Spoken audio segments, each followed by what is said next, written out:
मेरे दोस्त, मेरे साथी, मेरे विद्यार्थी, आशा करता हूँ सब बहुत अच्छे होंगे और इंतज़ार होगा एक फ्रेश वीडियो का। फ्रेश वीडियो लेकर आया हूँ और आज का जो वीडियो है, इस वीडियो में मैं बताऊँगा कि क्यों मोदी जी एक वर्ल्ड क्लास लीडर के नाम से जाना जाता है।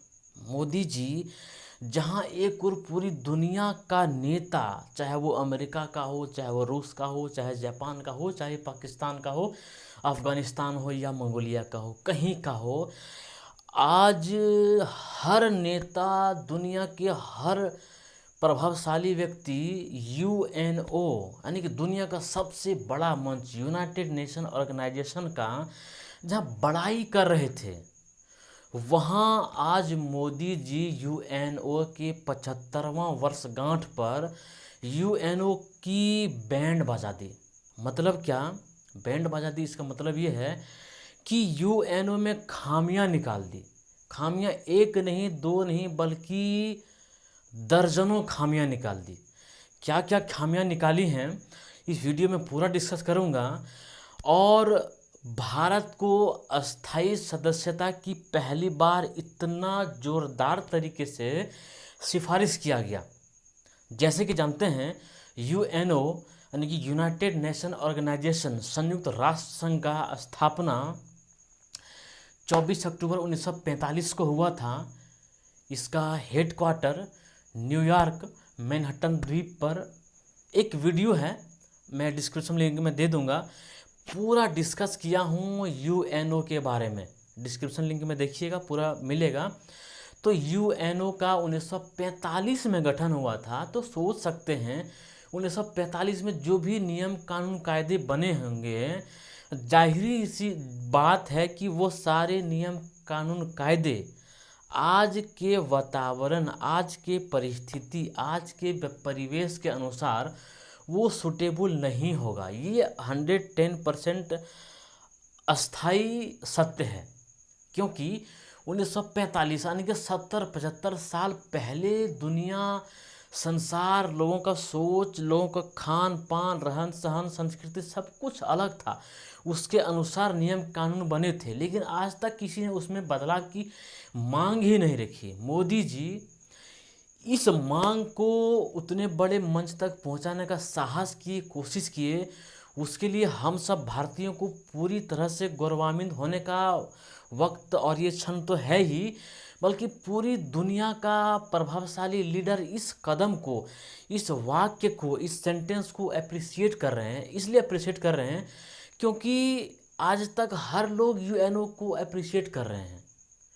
तो यार, ये किसी ने सोचा ही नहीं है कि जो 70 साल पहले बना, उस परिस्थिति में और आज की परिस्थिति में बहुत अंतर है। तो अंतर हुआ सब कुछ, तो नियम कानून कायदे में भी अंतर होना चाहिए, बदलाव होना चाहिए। आइए मैं सुनाता हूँ मोदी जी क्या क्या बोले। पूरे विश्व समुदाय के सामने एक बहुत बड़ा सवाल है कि जिस संस्था का गठन तब की परिस्थिति में हुआ था, उसका स्वरूप क्या आज भी प्रासंगिक है? सदी बदल जाए और हम न बदलें तो बदलाव लाने की ताकत भी कमजोर हो जाती है। अगर हम बीते 75 वर्षों में संयुक्त राष्ट्र की उपलब्धियों का मूल्यांकन करें तो अनेक उपलब्धियां दिखाई देती हैं, लेकिन इसके साथ ही अनेक ऐसे उदाहरण भी हैं जो संयुक्त राष्ट्र के सामने गंभीर आत्ममंथन की आवश्यकता खड़ी करते हैं। तो जैसे कि आपने सुने, मोदी जी कह रहे थे कि बदलाव की ज़रूरत है। कहाँ कहाँ बदलाव है देखिए आप लोग, वो सब चीज़ों में बदलाव की ज़रूरत है। और अगली बात जो है सो ऐसे में बता दूं, आज यानी कि देखो 1945 से जो 24 अक्टूबर को गठन हुआ था यूएनओ का, तो वहाँ से इसकी जो वर्ष में एक बार जो बैठक होती है, इस Hey dear friends, subscribe to my channel Janata Ji's Academy. It is very soon going to be 1K subscriber and 4,000 watching time. So thank आखिरी you. सप्ताह में होता है।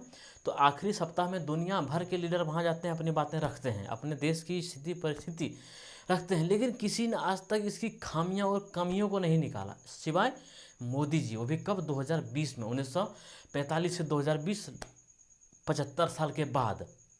और देखिए, भारत को अस्थायी सदस्यता के लिए पुरजोर तरीके से मांग किया गया है। देखिए जरा वीडियो। आखिर कब तक भारत को संयुक्त राष्ट्र के डिसीजन मेकिंग स्ट्रक्चर से अलग रखा जाएगा? एक ऐसा देश जो दुनिया का सबसे बड़ा लोकतंत्र है, एक ऐसा देश जहां विश्व की 18% से ज्यादा जनसंख्या रहती है, एक ऐसा देश जहां सैकड़ों भाषाएं हैं, सैकड़ों बोलियां हैं, अनेकों पंथ हैं, अनेकों विचारधारा हैं, जिस देश ने सैकड़ों वर्षों तक वैश्विक अर्थव्यवस्था का नेतृत्व करने और सैकड़ों वर्षों की गुलामी दोनों को जिया है। अध्यक्ष महोदय, जब हम मजबूत थे तो दुनिया को कभी सताया नहीं, जब हम मजबूर थे तो दुनिया पर कभी बोझ नहीं बने। अध्यक्ष महोदय, जिस देश में हो रहे परिवर्तनों का प्रभाव दुनिया के बहुत बड़े हिस्से पर पड़ता है, उस देश को आखिर कब तक इंतजार करना पड़ेगा? यूएनओ में 5 अस्थायी सदस्य हैं। कौन कौन? अमेरिका, ब्रिटेन, चाइना, फ्रांस और रसिया। यानी कि आप याद रख सकते हैं ABCFR, ये 5 अस्थायी सदस्य हैं और 10 अस्थायी सदस्य हैं। अस्थायी सदस्य में भारत कई बार चुना जा चुका है, 8 से 10 बार चुने जा चुके हैं। अस्थायी सदस्य वो होते हैं जो कि कभी नहीं बदलेंगे और उनके विचार भी नहीं बदलेंगे। अस्थायी सदस्य वीटो पावर का इस्तेमाल करते हैं। मतलब वीटो पावर को कहते हैं निषेधात्मक, मतलब कोई भी विकट से विकट परिस्थिति में उसको हटा देना, निषेध कर देना, मतलब डायरेक्ट खारिज कर देना। और अस्थायी सदस्य 2 साल के लिए चुने जाते हैं, जो कि फिर अगला 2 साल में वो नए सदस्य चुने जाते हैं और पिछले वाला वो ख़त्म हो सकते हैं, फिर पुनः भी चुने जा सकते हैं। ठीक है, इसकी पूरी वीडियो आप देखिए, लिंक में मिलेगा। ठीक है, कुछ अहम बातें और बोले हैं, जरा सुनिए। पिछले 8-9 महीने से पूरा विश्व कोरोना वैश्विक महामारी से संघर्ष कर रहा है। इस वैश्विक महामारी से निपटने के प्रयासों में संयुक्त राष्ट्र कहां है? एक प्रभावशाली रिस्पॉन्स कहां है? अध्यक्ष महोदय, संयुक्त राष्ट्र की प्रतिक्रियाओं में बदलाव, व्यवस्थाओं में बदलाव, स्वरूप में बदलाव आज समय की मांग है। संयुक्त राष्ट्र का भारत में जो सम्मान है। एक ज़बरदस्त लाइन जो मुझे लगा, पर्सनली मुझे पसंद आया, कि जब मैं मजबूत था तो किसी को सताया नहीं, जब मैं मजबूर था तो किसी पर बोझ नहीं बना। कमाल का सेंटेंस है।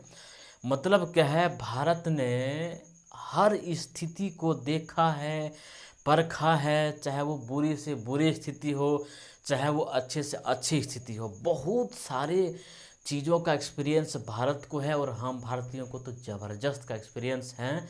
ठीक है, इसी तरह से नहीं, पूरी अमेरिका की साइंस विभाग देख लीजिए, पूरा अमेरिका का वैज्ञानिक विभाग देख लीजिए, पूरा अमेरिका का डॉक्टर विभाग देख लीजिए, जापान देख लीजिए, रसिया देख लीजिए, ब्रिटेन देख लीजिए, हर जगह हम भारतीय लोग एक से एक ज़बरदस्त और बहुत बड़े ओहदे पर बैठे हैं।